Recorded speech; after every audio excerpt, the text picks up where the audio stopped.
Hello, Denver voters. I'm Scott Esserman, current Denver Public Schools board member at large and candidate for District 3, my home district where I've lived for the last 23 years. I'm a parent of a graduate of Denver Public Schools and a current senior at Denver School of Science and Technology at Montview. I'm also an educator, a lifelong educator, who has focused my entire career on kids. And I'm proud to say that when you elected me 4 years ago, you demanded that I show up with results. And I've delivered. I've delivered universal dyslexia screening for all of our students to ensure that we aren't misidentifying students and that students have the best opportunity to succeed. I've delivered on pay. I've delivered $20 minimum wage for our hourly workers, the highest in the city, and I'm committed to delivering even further as we move forward. I've delivered on teacher pay, over 40% in raises for our teachers, because I know how important they are in our classrooms. I've delivered on academic results that we'll be talking about in just a moment. I've delivered on making sure that we as board members show up in community to listen to you. We've put policies in place to ensure that that happens. And we've shown up more than any board previously. I've shown up and I've delivered in every one of the schools in our district. I made it a point to make sure that I visited all 207 schools and learned a tremendous amount. I'm Scott Esserman, and I hope to have your support and your vote on November 4th. What are the top needs of the school district? How are Denver Public Schools doing educating kids across the city? What is going well and what is not going well? When we talk about the top needs in Denver Public Schools, we have to focus on student achievement. We have to focus on student growth. And I'm proud to say that what's going well is we are, for the second time in the district's history and in the history of the state, having a school performance framework, green. We're green and we went green, and green means go. Green means continue what we're doing. Just like when you pull up at a stoplight, green means go. Green means we're doing the right things. We had unprecedented growth in math that paced not just the state, but the entire nation. We had growth across our schools. What's not going well is that we still have some persistent gaps. We have opportunity and access gaps for historically marginalized populations. And it's my intent, it is not just my intent, but it is my guarantee to you that what I will be working on for the next 4 years is ensuring that we're closing those gaps, ensuring that we're providing the level of achievement for all of our students that all of our students deserve, that we're making sure that all of our students feel safe walking into every building. Those are the needs of Denver Public Schools students. We have high quality instructional materials that are in every building now, and we've got to pair those with outstanding instruction, and I'm proud to say that our downtown office is leading on this, and that our teachers are doing fantastic work, increasing attendance and increasing academic outcomes. This next question was submitted by a DPS student. In light of the recent Evergreen school shootings, how will you protect students from acts of gun violence? What measures or plans will you put in place? The most important thing we can do to protect our students from gun violence is preventative measures, addressing root causes of where the gun violence is coming from. In talking with a lot of our students, we know that when a student carries a gun to school, it is rarely to do harm, it is more to protect themselves. They're fearful walking from home to school. They're fearful of some threat against them. So, the best thing that we can do is increase our mental health supports. Increase the opportunity for our students to feel supported and to feel safe in our buildings.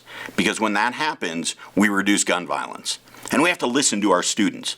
And our students have been abundantly clear about this, both in shootings in Evergreen, but also nearby in the Denver proper area. And what they've said is, we need increased restrictions on guns from a legislative level. It's not something that we as a school board can legislate, but it is something that our legislators can work on. And our students have been clear on it repeatedly. Please, please, please keep us safe from guns.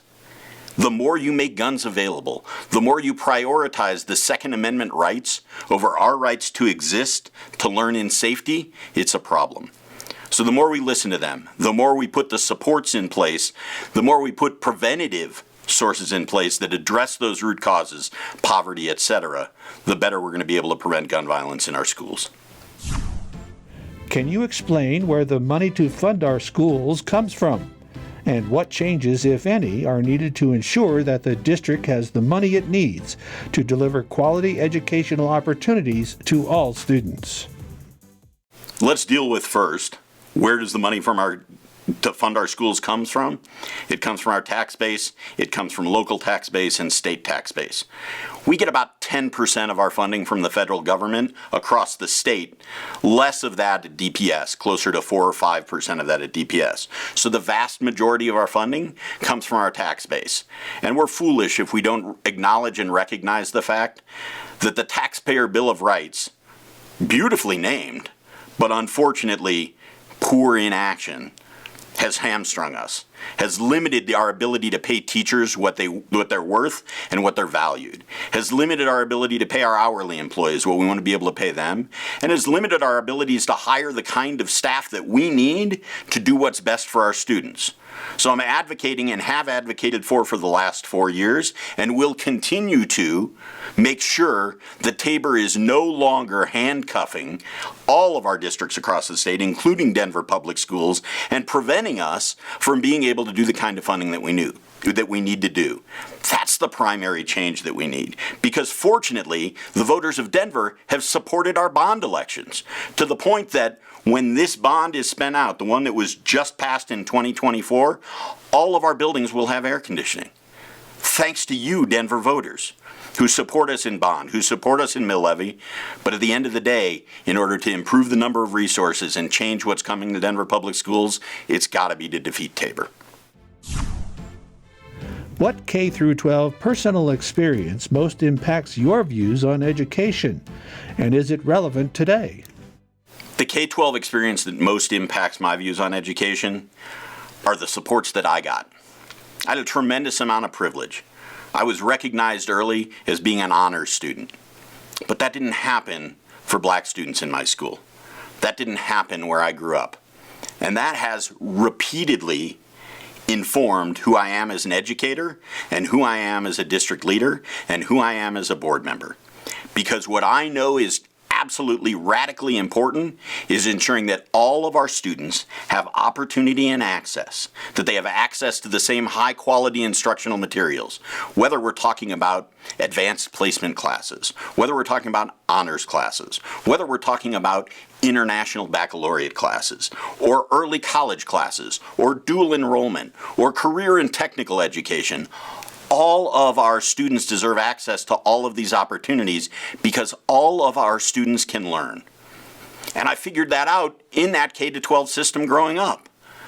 I sat with people who weren't in honors classes, who were absolutely brilliant and should have been, but were gate-kept out of those classes, often because of the color of their skin.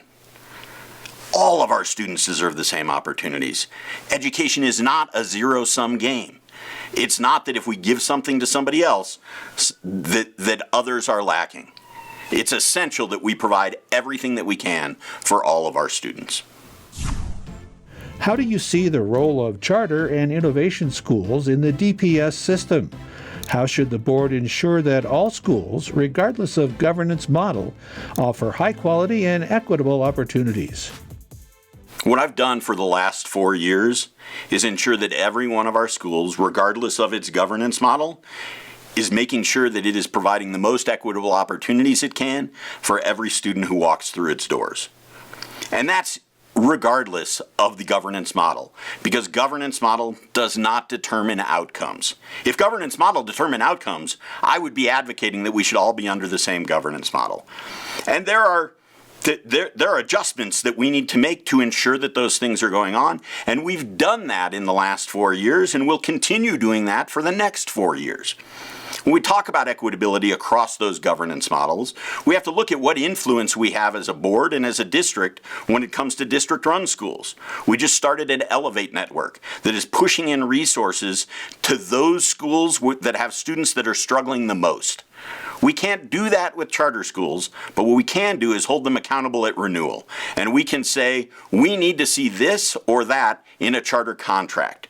That's our leverage there, because we can't push into charter schools. We can't mandate once the charter school is operating. They're operated by their own boards. And so they have to make those decisions. We can only leverage so much around charter schools.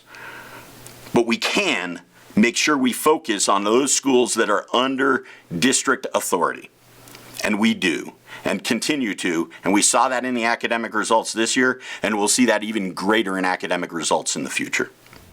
Your website states, by managing the growth of charter schools and investing in our neighborhood schools, Scott aims to ensure every family has a great public school option in their community. How will you manage the growth of charter schools and invest more in neighborhood schools in District 3? At this time, District 3 has a grand total of 1 charter school. So managing the growth of charter schools in District 3 is not a big question. There hasn't been a preponderance there.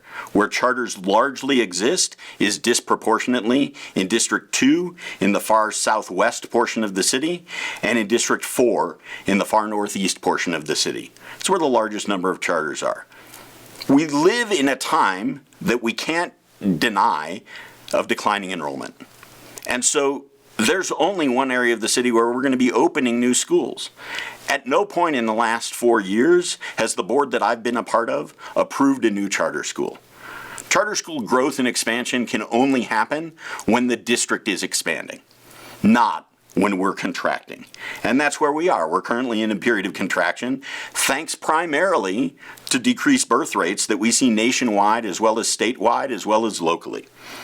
So it becomes about ensuring that in every one of those neighborhood schools that you get access and opportunity. I'm going to continue repeating that because there is nothing more important than those two things delivered by excellent instruction. And excellent instruction that recognizes, honors, and appreciates every student's lived experience. Not just the students who may look like me, but every student who walks into my classroom has to know that I care about them, that their academic achievement is important to me.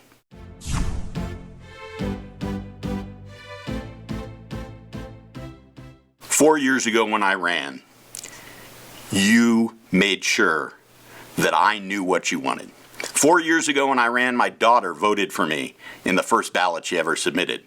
And in just about 6 weeks, my son will vote for me on the first ballot that he submits. I'm hoping that you'll vote for me. And this is why. Currently, our national administration, the Trump administration, has a target on Denver Public Schools.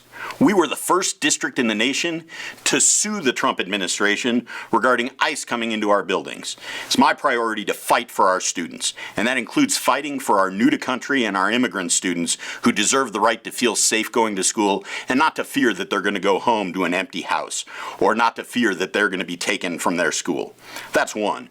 Two, he's coming after our LGBTQ plus populations. And again, we've said no, because we know and we teach our students that when a bully shows up, you don't back down, you don't negotiate, you punch them back, and you punch them back in the mouth.